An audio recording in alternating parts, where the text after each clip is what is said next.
Media TV, siku zote tunazidi kawaida.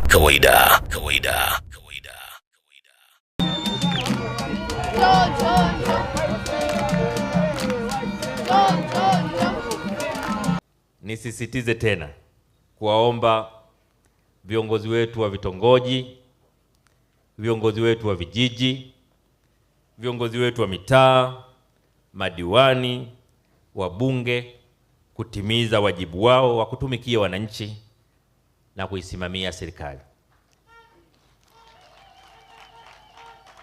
Lakini vile vile Chama cha Mapinduzi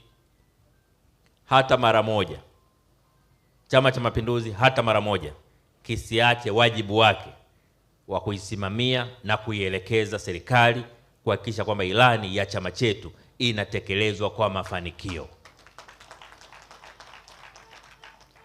Rais wetu, mwenyekiti wetu wa CCM ana dhamira ya kuona nchi yetu imepata maendeleo ya kasi na makubwa, lakini atafanikiwa tu katika dhamira yake kama Chama cha Mapinduzi kitamsaidia, kama Chama cha Mapinduzi kitatimiza wajibu wake wa kuisimamia serikali ya Chama cha Mapinduzi.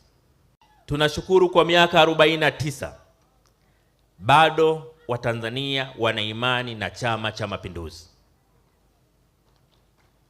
na imani hii imedhihirishwa na kuchaguliwa tena kuaminiwa kuongoza nchi yetu. Lakini nataka nitoe wito kwetu sote kwamba wajibu wa kuhakikisha kwamba chama chetu kinaendelea kuwa chama cha Watanzania ndio wajibu wa kwanza na wa kudumu. Mwana CCM, kiongozi wa CCM, katika kila unachofanya na kutenda, angalia kitachangia vipi katika maendeleo ya nchi yetu, kitachangia vipi katika maendeleo ya chama chetu.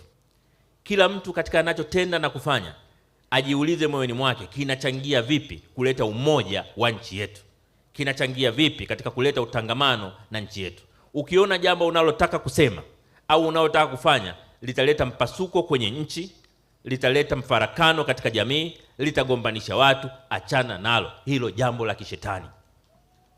Tunategemea wabunge wetu, madiwani wetu, viongozi wetu wa vitongoji, viongozi wetu wa mitaa, wote waibebe ilani ya Chama cha Mapinduzi, waisimamie, kwa sababu imetafsiri kwa vitendo nia ya chama chetu ya kuleta maendeleo.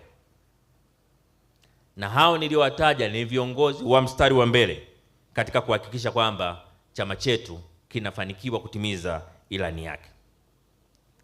Chama chetu lazima kiendelee kuwa chama cha mfano kwa siasa safi.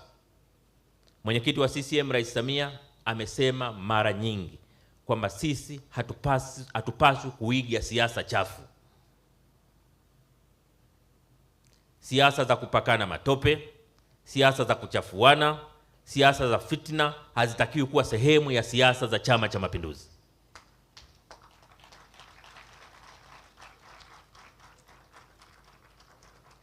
Ukiruhusu siasa za namna hiyo kwenye chama cha siasa chochote, unakielekeza kwenye kifo chake, unakielekeza kwenye kudhalilika kwake, unakielekeza mwisho wa chama hicho. Kwa hiyo ni muhimu sana wana CCM wote tufanye kila njia kuhakikisha kwamba kwa matendo na kauli zetu tunajenga chama chetu. Jongo Media TV, siku zote tunazidi kawaida. Kupata taarifa zetu, subscribe channel yetu ambayo ipo YouTube na ubonyeze kengele. Utakuwa wa kwanza kupata taarifa zetu. Nenda YouTube sasa hivi, andika Jongo Media TV au nenda Instagram yetu. Kwenye bio kuna linki ambayo itakupeleka moja kwa moja YouTube. Asante kwa kutazama Jongo Media TV.